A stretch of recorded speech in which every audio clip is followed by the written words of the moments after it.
사랑하는 성도 여러분, 일평생 우리에게 내리사랑을 전해주셨던 부모님들을 잘 공경하셔서 하나님께도 인정받고 다른 이들에게도 귀감이 되는 효자, 효녀, 효부들, 그런 효심 가득한 가문이 되시기를 주의 이름으로 축원합니다. 오늘 설교의 제목은 노아의 세 아들 이야기예요. 우리에게 친숙한 사람 노아, 당대의 의인이었던 저에게 아들이 셋 있었습니다. 셈, 함, 그리고 야벳이죠. 죄악이 가득했던 세상에 하나님의 홍수 심판이 임했고 이후 무지개 언약과 함께 새 출발을 한 지 한참이 지났을 때입니다. 아마 그 노아의 나이가 600세쯤 되는 그런 때의 이야기로 보이는데요. 여러분, 홍수 이후에 사람들의 수명이 급격히 줄어들었다고 하지 않습니까? 그래서 노아가 대충 600세쯤 되었을 때니까 틀림없이 노인이 되었을 때입니다. 그래서였는지 노아 할아버지가 그만 실수를 한 겁니다. 여러분, 오늘의 본문 속으로 조금 더 들어가기 전에 분명히 말씀드려야 하는 게 있는데, 저는 오늘 노아 할아버지가 잘하셨습니다 또는 그럴 수도 있죠 하면서 적당히 노아를 두둔하거나 변호하려는 게 아니에요. 대신에 저는 오늘 노아가 그런 실수를 했는데 세 명의 아들들이 어떻게 반응했는가를 주목하고 거기에 드러나는 효의 한 측면을 여러분과 나누려고 하는 겁니다. 어느 날 여러분, 늙은 노아가 포도 농사를 지었는데 그걸로 포도주를 만든 후에 홀짝홀짝 마셔대다가 그만 실수를 한 겁니다. 20절을 봐주세요. 노아가 농사를 시작하여 포도나무를 심었더니 포도주를 마시고 취하여 그 장막 안에서 벌거 벗은지라. 무슨 소리입니까? 대낮에 술을 먹다가 그게 취해서 자기의 수치를 다 드러내놓고 벌거벗게 벗고 나서 이렇게 골아 떨어진 거예요. 문제는 아버지의 그 행위를 보고 아들들이 보인 반응이 달랐다는 거죠. 22절 보십시오. 가나안의 아버지 함이 그의 아버지의 하체를 보고 밖으로 나가서 그의 두 형제에게 알리매. 먼저는 둘째 아들인 함의 반응입니다. 아버지가 자는 모습을 본 저가 밖에 나와서 아버지의 실수를 막 떠버리는 거예요. 우리 아버지 주책이셔. 왜 저러신데 동네 창피하게 막 떠버리는 거예요. 바로 그 순간에 옆에 있던 첫째인 셈과 막내 야벳이 자리에서 일어서죠. 23절. 셈과 야벳이 옷을 가져다가 자기들의 어깨에 메고 뒷걸음쳐 들어가서 그들의 아버지의 하체를 덮었으며 그들의 얼굴을 돌이키고 그들의 아버지의 하체를 보지 아니하였더라. 여러분 보셨습니까? 두 아들이요, 조용히 옷을 챙겨서 뒷걸음쳐를 쳐서 들어가 조용히 아버지의 수치를 가려드리고 나왔다, 그런 이야기예요. 에이 목사님, 둘째 함이 철이 없어서 그런 거지 뭐 그거 갖고 비교까지 하고 그러세요. 누군가는 그렇게 말할 수 있을 겁니다. 하지만 오늘 우리가 지적하려고 하는 것은 그들의 그 구체적인 행위들보다 그 안에 담겨져 있는 아들들의 마음가짐에 관한 거예요. 즉 아버지의 그 수치와 허물을 보지 않기 위해 뒷걸음질을 하고 혹시나 남의 입담에 오르내리지 않도록 하기 위해서 조용히 그 문제를 덮어준 후 그 두 아들들의 그런 마음씀의 모습들이 너무 귀하다는 거죠. 철없이 우리 아버지의 수치, 허물을 막 떠버린 둘째 함의 행동과는 조금 구별이 가는 대목입니다. 일반적으로 우리는 노아의 가정에 일어났던 이 이야기를 대하면서 우리의 인간관계에 좀 넓게 적용하며 해석하곤 합니다. 인생길을 걸어가면서 여러분, 나는 남의 허물을 덮어주기 위해서 몇 번이나 뒷걸음질을 쳤습니까? 라는 질문을 스스로에게 던져보면 참 유익합니다. 어떠십니까? 여러분께서는 살아가시다가 남의 허물을 보고 조용히 뒷걸음질을 쳐주신 적이 있으신지요? 반대로 남의 허물을 떠버리거나 흉보거나 또는 은근히 말을 흘려가면서 누군가를 깎아내리는 일을 해보신 적은 없으신지요? 꽤 재미있거든요. 그러면서 말입니다. 본문의 이야기를 대하면서 우리 그러면 안 된다는 말씀을 드리려는 겁니다. 이제는 더 이상 그날 그 철없던 둘째 함이 그랬던 것처럼 다른 이들의 약점이나 수치나 실수와 부족함을 말하고 다니는 일은 좀 줄이고 이제 이쯤 되었으면 이제는 남들의 그런 수치와 허물을 덮어주며 이해하며 좀 가려주며 살아야 되겠다, 그런 각오를 새롭게 하자는 것이죠. 사실 여러분, 한 교회 공동체를 이루면서 서로를 향해서 그런 태도를 가지면, 즉 허물, 부족함을 보게 될 때마다 짐짓 우리가 뒷걸음질을 치면서 좀 덮어주며 공동체를 세워가면 참 아름다운 교회를 세울 수 있겠구나 확신합니다. 어느 날 사도 바울이 갈라디아 교회 성도들에게 편지를 쓰는데 이렇게 감사를 표현했어요. 갈라디아서 4장 14절과 15절 보십시오. 너희를 시험하는 것이 내 육체에 있으되 이것을 너희가 업신 여기지도 아니하며 버리지도 아니하고 오직 나를 하나님의 천사와 같이 또는 그리스도 예수와 같이 영접하였도다. 너희의 복이 지금 어디 있느냐? 내가 너희에게 증언하노니 너희가 할 수만 있었더라면 너희의 눈이라도 빼어 나에게 주었으리라. 사도 바울에게 지금 문제가 하나 있었다는 거예요. 구체적으로는 그에게 있는 육체의 어떤 연약함 하나가 갈라디아 교회 성도들로 하여금 충분히 시험에 들게 할 수도 있었다는 거예요. 어떤 이는 이를 사도 바울이 가지고 있었던 간질이라고도 하고요, 그가 가지고 있었던 안질이라고도 합니다. 그러나 무엇이 되든지 하나님의 사역을 감당하던 바울에게 육체의 가시가 되어서 종종 걸림돌이 되었다는 거예요. 너희를 시험하는 그것이 내 육체에 있으되, 뭔가 육체에 문제가 있는 거예요. 어떤 주석가는 마음껏 상상력을 발휘해서 사도 바울이 갈라디아 교회 성도들에게 이렇게 설교하다가 간질 발작을 일으켰을지도 모른다고까지 얘기합니다. 여러분, 정말 그랬을지 몰라요. 여러분, 저를 보세요. 한참 이렇게 설교를 열심히 하다 갑자기 제가 여기 쓰러진 거죠. 입에 거품을 물고 간질 증세. 사람들이 놀라고 와서 물을 먹이고 한참 저를 두들겨주고 제가 이제 일어난 거죠. 그리고는 여기 다시 올라와서 아까 어디까지 했죠? 그리고 다시 설교를 이어가는 거예요. 그러면 그게 충분히 갈라디아 교회 성도들에게 문제가 될 수 있었다는 거예요. 아니, 자기 병도 어떻게 하지 못하는 사람이 무슨 남들을 위해서 목회를 하겠다고 나서긴, 충분히 그럴 수 있는 상황인데 갈라디아 교회 성도들은 그러지 않았다는 거예요. 이것을 너희가 업신여기지도 아니하며 버리지도 아니하고, 대신 어떻게 했다고요? 오직 나를 하나님의 천사와 같이 또는 그리스도 예수와 같이 영접하였도다. 그러니 여러분, 사도 바울이 갈라디아 교회 성도들을 향해서 얼마나 깊은 감사의 마음을 품었겠어요. 그뿐이 아니었어요. 할 수만 있었더라면 너희의 눈이라도 빼어 나에게 주었으리라. 그 교회 성도들이 부족한 사도 바울을 그만큼 사랑하고 허물을 덮어주고 눈이라도 빼어줄 수 있을 만큼 그를 선대했다는 거예요. 이게 너무 감사하다는 거죠. 사랑하는 여러분, 우리는 오늘 노아의 저 두 아들들을 보았어요. 갈라디아 교회 성도들도 들었어요. 그렇다면 이제 저와 여러분 또한 남겨진 인생을 살아갈 때 이렇듯 다른 이들의 허물과 단점을 떠버리지 아니하고 오히려 그것을 덮어주며 살아가는 근사한 성도들이 되시기를 주님의 마음으로 권합니다. 아멘. 그런데 오늘 이 설교는 주로 자녀 되신 분들께서 부모님들을 향해서 갖는 그런 태도에 관한 것이지 않습니까? 그래서 우리가 그 셈과 야벳의 입장이 되어서 이 상황을 다시 한번 생각해 보시죠. 여러분, 그날 노아의 집에 무슨 일이 일어난 것입니까? 아버지께서 실수를 하신 거죠. 기가 막힌 일 아닙니까? 그러니까 셈과 야벳도 실은 둘째 함과 똑같은 생각을 했을 수도 있어요.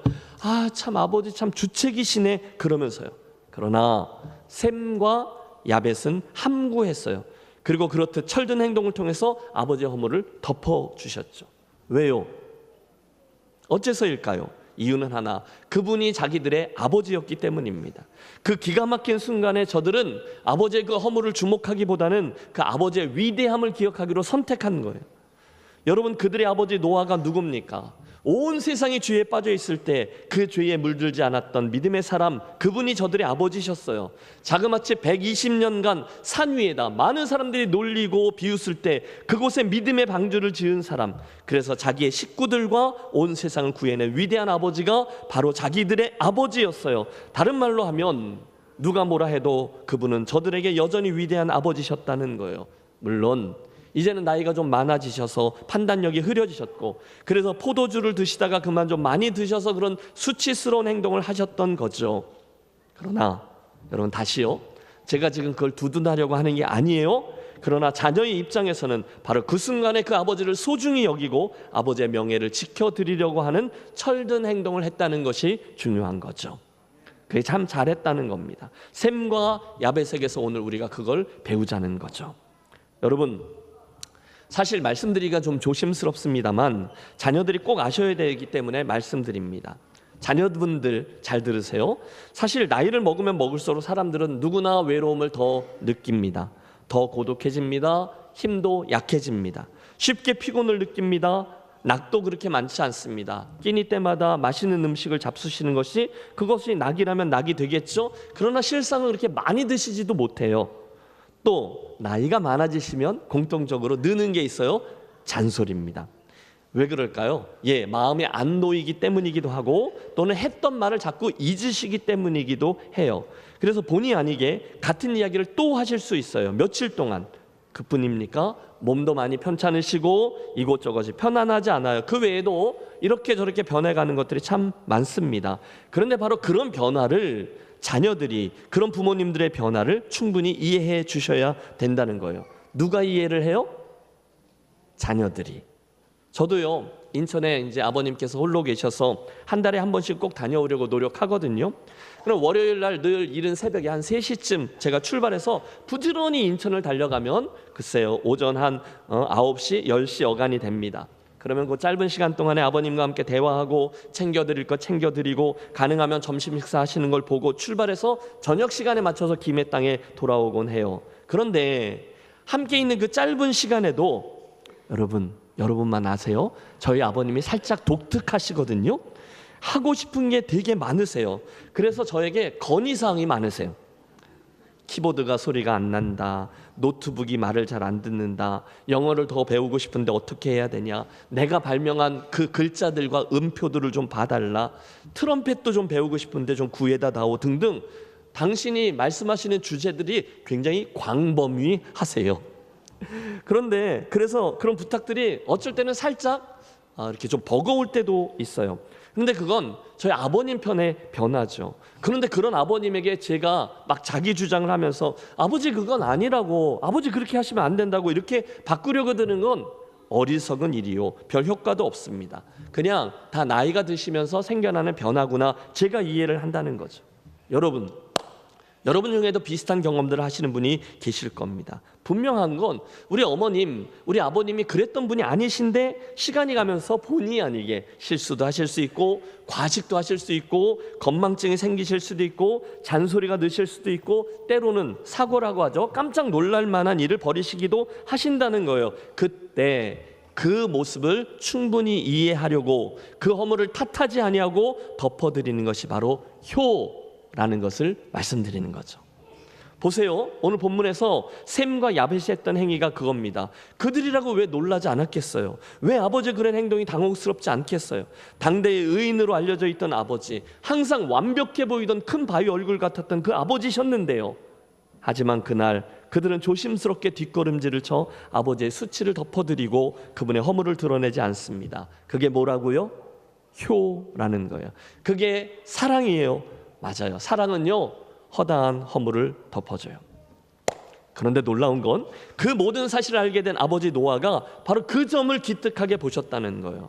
노아가 변덕스러운 노인이었기 때문에 화가 나서 둘째였던 함에게 저주를 퍼부었다. 여러분, 본문을 그렇게 읽지 마시고요. 대신에 아버지 노아가 그 다른 두 아들의 마음과 행위를 본 것입니다. 그게 기특해서 저들을 축복하는데, 여러분, 노아가 첫째와 막내를 축복한 26절과 27절을 같이 한번 읽겠습니다. 또 이르되 셈의 하나님 여호와를 찬송하리로다. 가나안은 셈의 종이 되고 하나님이 야벳을 창대하게 하사 셈의 장막에 거하게 하시고 가나안은 그의 종이 되게 하시기를 원하노라 하셨도다. 아버지 노아의 축복에 권위가 있었어요. 능력이 있었어요. 결국 노아의 그 축복은 후손들에게 그대로 이루어집니다. 정말로 부모를 공경하고 효를 행하는 이들을 하나님이 축복하시겠노라 하신 말씀이 맞았어요. 여러분, 부모님들을 더 많이 이해하고 비록 부모님들의 흠과 부족함이 보이더라도 그것까지도 넉넉히 덮어드리며 그분들의 명예를 지켜드리는 것이 효인데, 그 효에 기쁨이 있고 축복이 있고 장수가 있고 형통이 있어요. 어떻게 하냐고요? 하나님이 그렇게 약속하셨기 때문입니다. 여러분, 한마디로 효를 행하는 이들에게 하나님의 축복이 있는 줄로 믿습니다. 아멘. 말씀을 준비하면서 그랬던 인물이 누군가 있는가, 효하면 생각나는 성경의 인물이 누군가 있는가 했더니 구약에 등장하는 룻이라는 여인이 떠올랐어요. 여러분, 이스라엘의 사사시대에 베들레헴 땅에 살고 있던 엘리멜렉이라는 사람이 아내 나오미와 두 아들들을 데리고 이민을 가요. 흉년을 피해서 이민 간 거죠. 모압 땅으로. 그런데 그곳에서 10년을 사는 동안에 아버지 엘리멜렉과 두 아들들 모두 세상을 떠나고 결국 시어머니 나오미와 두 자부만이 남죠. 그 다음 이야기를 우리가 압니다. 둘째 며느리 룻은 시어머니 나오미와 그녀의 하나님을 선택해서 따라 베들레헴까지 돌아와 극진하게 그녀를 공양합니다. 그 모습을 귀하게 여겨 하나님은 저로 하여금 복된 가정을 꾸리게 하시고 결국 그 가정에 오벳이라는 아이가 태어나고 룻은 훗날 다윗의 증조모가 되고 먼 훗날 예수 그리스도의 조상이 되는 축복의 주인공이 되게 하십니다. 여러분, 효도하면 하나님이 축복하시는 것이 맞지? 우리 그 정도로 이야기하고 룻기를 덮을 수 있어요. 그런데 제가 이야기하려는 것은 바로 이 점입니다. 보세요. 이스라엘 삶의 근간으로 여겨지는 모세의 율법에 따르면 모압 사람은 절대로 이스라엘 사람이 될 수 없습니다. 신명기 23장 3절 암몬 사람과 모압 사람은 여호와의 총회에 들어오지 못하리니 그들에게 속한 자는 10대뿐 아니라 영원히 여호와의 총회에 들어오지 못하리라. 그런데 그러던 어느 날 그 여인이 하나님의 큰 은혜를 입은 거예요. 모압 여인 룻 4장 13절 이에 보아스가 룻을 맞이하고 아내로 삼고 그에게로 들어갔더니 여호와께서 그에게 잉태케 하심으로 그가 아들을 낳은지라. 아멘. 여러분, 저 위에 신명기에 나오는 여호와 하나님과 룻기에 나오는 여호와 하나님이 같은 하나님이 맞나요? 맞습니다. 그렇다면 이 말씀의 충돌을 어떻게 이해합니까? 분명합니다. 하나님의 율법조차 금하고 있던 규칙, 모압 사람은 이스라엘 백성이 될 수 없다라는 규칙을 룻이라는 여인이 가볍게 뛰어넘었습니다. 가벼운 정도가 아니죠. 그녀는 당당하게 다윗의 할머니가 되고요, 훗날 예수 그리스도의 할머니가 되기까지 했어요. 뭡니까?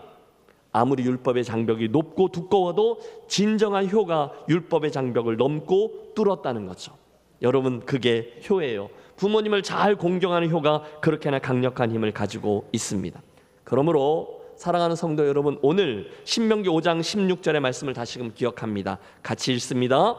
너는 내 하나님 여호와께서 명령하신 대로 내 부모를 공경하라. 그리하면 내 하나님 여호와께서 내게 준 땅에서 내 생명이 길고 복을 누리리라. 에베소서 6장 2절도 읽습니다. 내 아버지와 어머니를 공경하라. 이것이 약속이 있는 첫 계명이니 이로써 내가 잘되고 땅에서 장수하리라. 여러분, 이 아침 우리의 마음속에 꼭 새기는 말씀이 되시기를 축복합니다. 우리는 이 아침에 수천 년 전 있었던 노아 가정에 있었던 한 사건을 통해서 배웁니다. 효의 실천 방식이 있어요. 여러분, 부모님의 마음을 더 이해하기 위해 애를 쓰십시오. 혹시나 원치 않지만 나이가 많아지시면서 생길 수 있는 실수와 허물을 보시더라도 그것까지도 그 아들들처럼 덮고자 애를 쓰십시오. 그 수치를 가려주시면서까지 효도하십시오. 괜히 답답하다고, 이해가 안 된다고 부모님들에게 언성을 높이지 마십시오. 여러분도 다 부모가 되고 나이를 먹게끔 되어 있어요. 유치부에 다니는 어린아이가 교회 갔다 오더니 뭘 열심히 외워요. 그래서 뭘 외우는가 봤더니 10계명이에요. 유치부에서 시켰대요. 기특해서 봅니다. 그런데 아이가 5번째 계명을 외우는데 발음이 정확하지 않아요. 내 부모를 공격하라, 내 부모를 공격하라 이러고 외우고 있는 거예요. 기가 막히지 않습니까? 야인서가 그게 아니라 공격이 아니라 공경이야. 공경. 따라해봐. 내 부모를 공경하라, 공경하라. 아빠를 따라서 발음을 고친 아이 머쓱해진 채 묻습니다. 아빠, 공경하라는 뭐고 공격하라는 뭐야? 뭐가 다른데? 그럼 기회가 아닙니까? 아빠가 가르칩니다. 공경은 아빠 말씀을 잘 듣는 거고 공격은 아빠에게 덤비고 말을 잘 안 듣는 거야. 아, 여기까지는 좋았어요. 그런데 아이가 잠깐 뭘 생각하더니 대뜸 그러더라는 거죠. 그런데 왜 아빠는 할아버지를 공경하지 않고 공격해? 뜨끔. 여러분, 사람이 무엇을 심든지 그대로 거둔다 하셨어요. 효를 뿌린 자는 효를 거두고요, 불효를 거둔 이는 불효를 거두어요. 여러분, 되게 웃긴 사람이 있습니다. 자기는 부모에게 불효하면서 자식은 자기에게 효자이기를 바라는 사람. 자기는 부모의 마음을 아프게 하면서 자기 자식은 잘 되기를 바라는 사람이 그렇게 웃긴 사람이에요. 그렇지 않아요. 내가 효를 행할 때 내 자녀 중에 효자가 나오는 법이죠. 자, 마지막 권면입니다. 자녀 여러분, 부모님을 잘 공경하시되 오늘 공경하시기를 바랍니다. 아멘 하셔야 되는데요, 옆에 있는 분에게 권면합니다. 지금 하시기 바랍니다. 지금. 혹시 여러분 어머님이나 아버님이 요양원에 계신 분들 계시다면 오늘 예배 마치고 꼭 들러서 안부 인사하고 가십시오. 사람이요, 기회를 놓치면 후회하게 되는 일들이 있는데 그중에 가장 뼈저린 게 이 부모 공경입니다. 기회를 놓치고 눈물을 흘리는 어느 아들의 회한이 있는데 여러분, 이민석이라는 분의 사연이에요. 요 얘기까지 듣고 설교를 접을 테니 잘 들으세요. 그는 이민석이라는 자입니다. 그는 어려서 늙은 어머니 밑에서 자랐습니다. 어머니는 너무 가난하셔서 매일같이 나무를 캐서 밤이면 그 나무를 다듬어서 시장에 내다 파셨습니다. 해서 어머니의 옷에는 늘 나물 냄새가 풍겼죠. 어느 날 공사판에 나가 일을 하시다가 사고로 인해 다리까지 절게 되셨습니다. 철없던 아이는 어머니의 모습이 싫었습니다. 하루는 도시락을 들고 어머니가 학교에 오셨는데 아이들이 쩔뚝거리는 어머니를 보고 놀려댑니다. 마음에 더 큰 상처가 생겼고 일찍 집을 떠납니다. 어느덧 20년이 훌쩍 흘렀어요. 다행히 아이는 성장해서 의과대학에 진학했고 암 전문의가 됩니다. 부잣집 딸과 결혼도 했고 돈 많은 장모가 병원을 차려주었고 남부럽지 않게 살게 되었어요. 어느 날 현관 앞에서 자기 집 가정부와 어느 시골 늙은 할머니가 싸우고 있는 걸 봅니다. 지금까지 자기가 잊고 있던 어머니셨어요. 이 집이 내 아들이 살고 있는 집이라고 말하지만 가정부는 한사코 이 집에 그런 아들이 살지 않는다라고 싸우고 있는 거예요. 숨어서 그 모습을 보고 있던 아들은 아무 말도 하지 않죠. 아니, 매달 10만 원씩 내가 꼬박꼬박 돈을 보내줬는데 뭐가 아쉬워서 집까지 찾아온 거람. 마침내 그 할머니는 말없이 발걸음을 돌려 돌아갑니다. 그날 밤 밤새도록 마음이 불편했던 아들, 시골의 장터 어머니의 나무를 파는 장소까지 가 보았어요. 어머니는 오늘도 그 자리에 앉아서 나무를 팔고 있습니다. 사람들과 이야기를 주고받아요. 아니, 아들이 유명한 의사라면서 왜 서울로 가지 않아요? 어머니가 대답합니다. 아니, 아들 내외가 서울 집에 와서 살자고 애걸하는데 내가 가지 않는 거야. 난 여기가 좋아. 아들이 조용히 발걸음을 돌려요. 그리고 이야기는 그렇게 끝나는 듯 했습니다. 얼마 후 시골의 초등학교 담임 선생님에게서 전갈이 옵니다. 어머님이 돌아가셨다는 거예요. 선생님은 그에게 의미심장한 소식을 들려줍니다. 자네 어머니는 암으로 돌아가셨네. 그리고 이것은 자네에게 전해달라고 어머니가 주신 것일세. 선생님은 제자 앞에 뭉치 한 다발을 내놓았습니다. 보니 그것은 돈다발이었습니다. 장차 아들이 자라나 사업을 하면 자본으로 주려고 한 푼 두 푼 모은 돈이라 합니다. 병이 들었지만 그 돈을 모으느라 한 푼이 아까워 병원에도 가지 않았다는 것입니다. 선생님은 그 순간 아들이 듣지 못할 깜짝 놀랄 만한 비밀 하나도 말해줍니다. 자네는 원래 미혼모에게서 태어났네. 그런데 자네를 양육할 수가 없어서 지금껏 자네를 키워준 그 노부부 집 문 앞에 놓고 갔다네. 그때부터 그 노부부가 자네를 키워온 거야. 그런데 공사판 철근 더미 아래서 놀고 있던 자네에게 철근 더미가 무너져 내리자 어머니가 달려들어 자네를 구하고 어머니는 그때 다리를 다치셔서 불구자가 되었네. 그리고 자네 아버지는 그 어머니를 구하려고 뛰어들었다가 철근 더미에 깔려 그때 돌아가셨다네.